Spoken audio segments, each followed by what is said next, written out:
Did you know that on the Freedom Trail in Boston, they're building a Holocaust museum right now?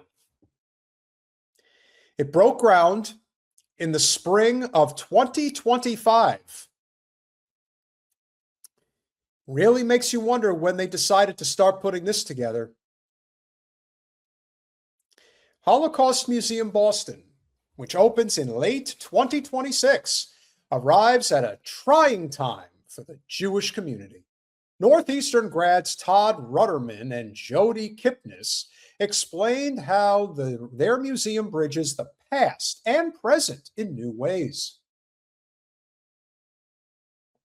Oh, look at that lovely group of rich aristocrats in downtown Boston.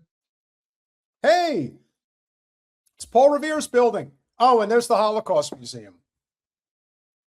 Do not think for a second that there was not intention behind putting this museum on the fucking Freedom Trail.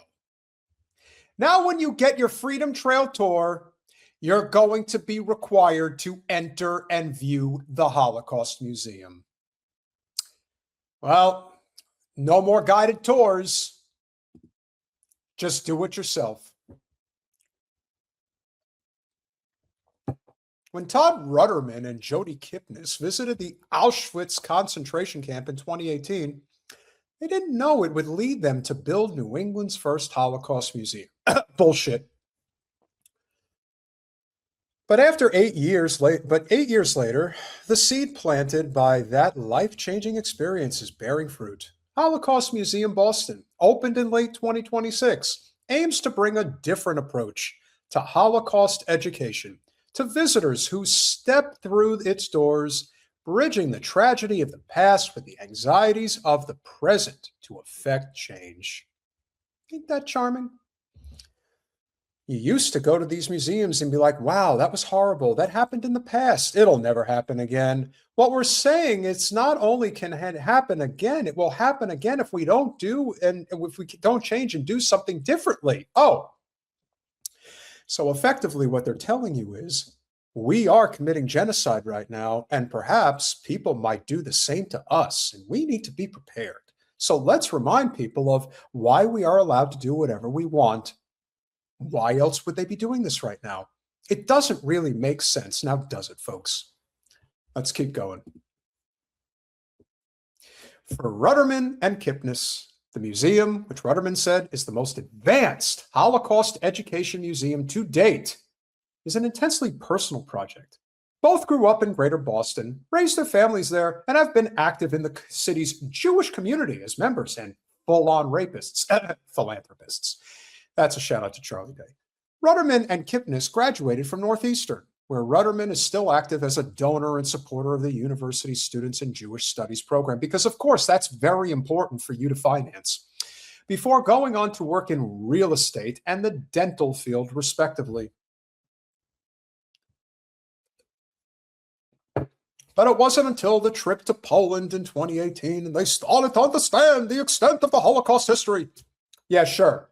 That's when they started to figure it out. They grew up in the Greater Boston suburban area. It was instilled in them from the time that they were kids. The only reason they're doing this now is because Israel is in a lot of trouble.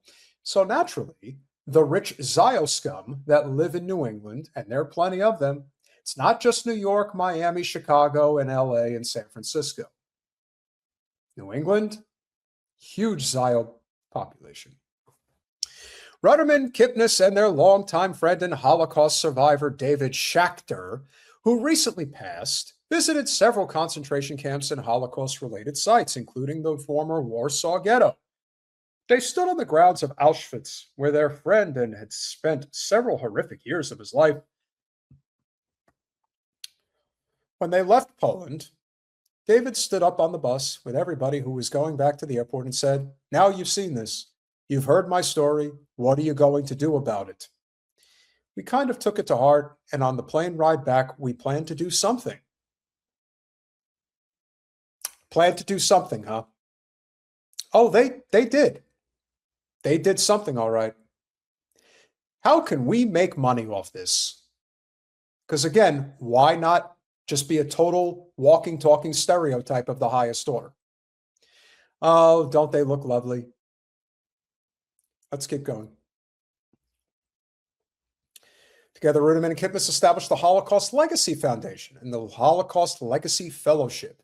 It gave teens the chance to meet survivors and make the same trip to Poland that had changed Ruderman and Kipnis's lives. However, the COVID-19 pandemic essentially ended their fellowship, so they started making plans for what, at the time, Kipnis said, felt like a big crazy idea to build a Holocaust museum on the Freedom Trail in Boston.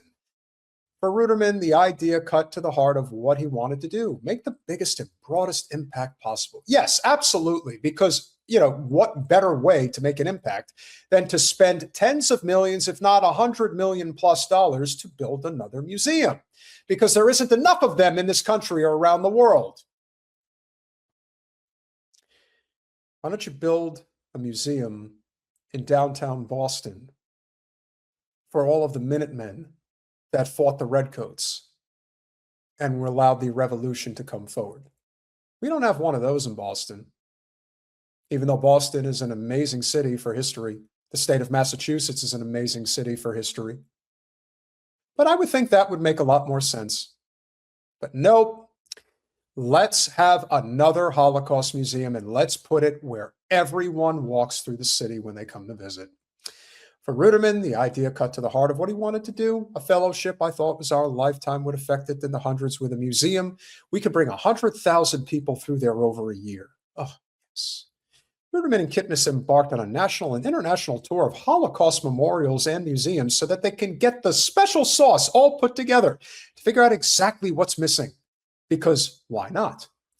Let's keep going. They took all those experiences to heart as they crafted an experience that takes the historical rigor and best and meets the needs of the present.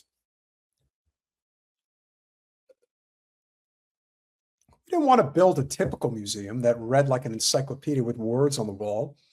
We also learned from being at these museums that the challenge today isn't about accessing info, it's the connection. So about convincing people that they just haven't gotten it yet.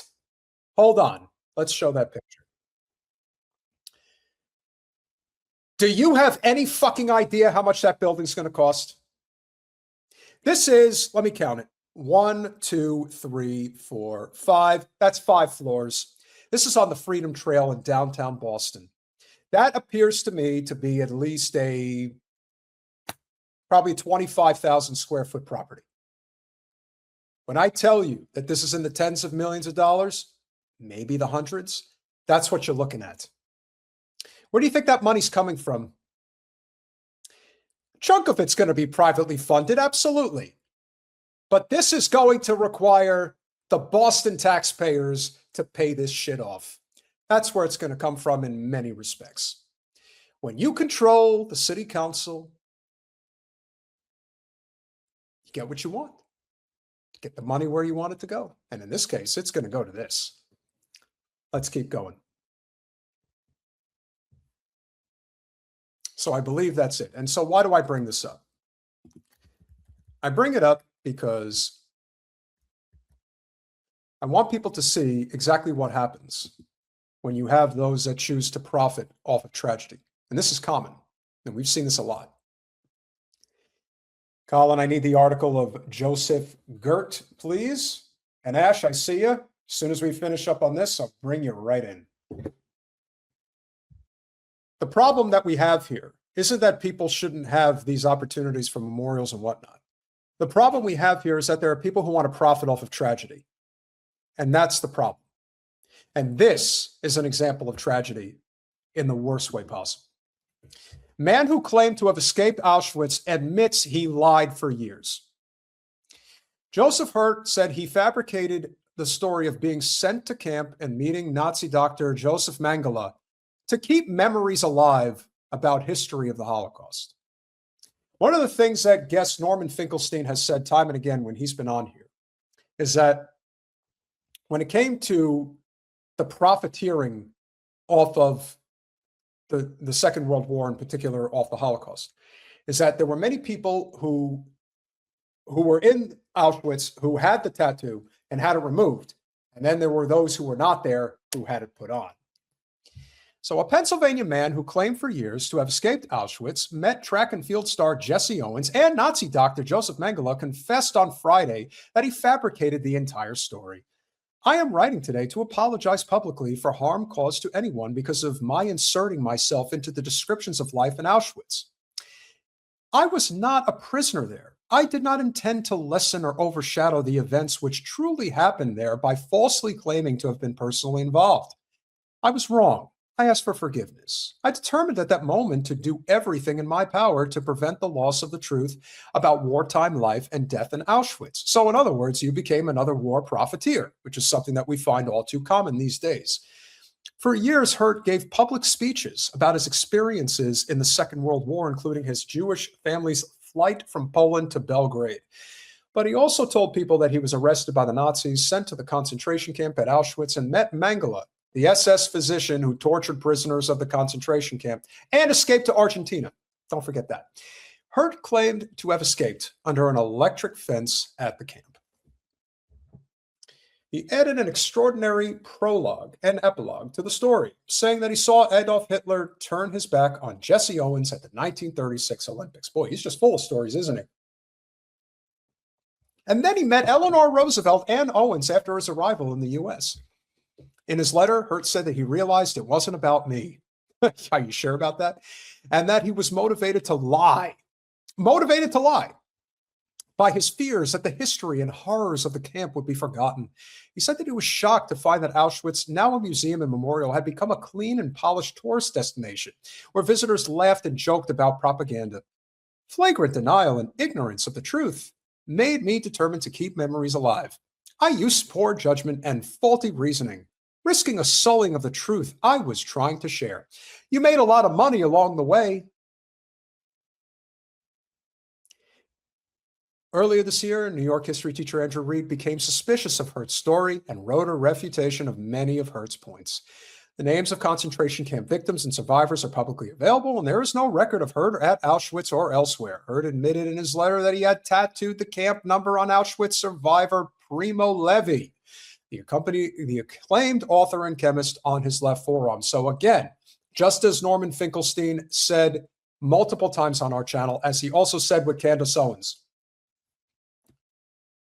there were people that took it off the tattoo, and there were those who put it on. Joseph Hirt, one of the people who is profiteering off of suffering from many moons ago, and that's exactly what Israel is today, profiting off of pain and suffering of many years before. And now you see a Holocaust museum being erected in Boston right now.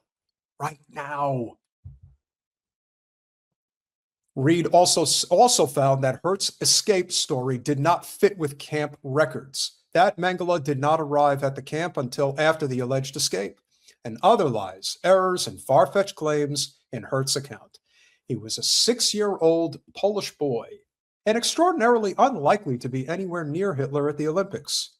And Owens' biographer found the snub was a likely fabrication, possibly conflated with another black sprinter story. I want to be clear, I'm not a Holocaust denier. It is partly in his memory and for the preservation of the truth of what millions of people endured that I have taken upon myself the task of exposing Mr. Hirt's shameful deception. Hirt is not the first to fabricate or exaggerate a Holocaust story. Worrying historians who fear these voices encourage people who deny the deaths of the 6 million people. It's about 5.2. Herman Rosenblatt, a Polish survivor, embellished in his 93 memoir and made up some parts entirely, including the love story at the heart. And at the time, historian Ken Waltzer wrote in the New Republic that he was alarmed by how quickly people accepted the story. And in conclusion, the reason why they accept the story is because there is a fear about what could happen again. And therein lies the rub. It's not just with what happened at Auschwitz. It's what's happened throughout history. It's what's happening right now in Gaza. It's what will inevitably happen in southern Lebanon. It's what could happen in Argentina. If we don't speak up, if we don't use our platforms to speak truth to power when it is inconvenient to do so in many respects, that is why I'm speaking truth to power now.